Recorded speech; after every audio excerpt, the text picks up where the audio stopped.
मियां आबाद फ़रूक ने बहुत बड़ी कुर्बानी दी अपने बेटे की, 8 साला अमार फ़रूक की। उसकी लाश को उठाया और वो बच्चा जो है इतना खौफज़दा हुआ पुलिस की तरफ से बार बार चादर और चारदीवारी का तकद्दुस पमाल करने की वजह से।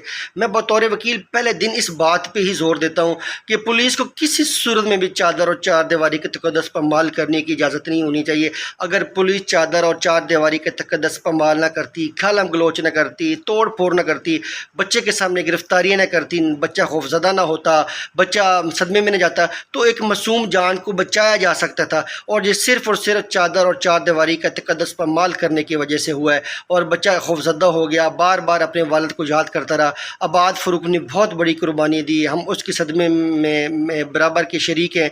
और अब जो अमार फ़रूक के ख़िलाफ़ सोशल मीडिया पे प्रोपेगेंडा हो रहा है, उन सब लोगों को शर्म करनी चाहिए और नन्हे बच्चे की लाश का मजाक नहीं बनाना चाहिए।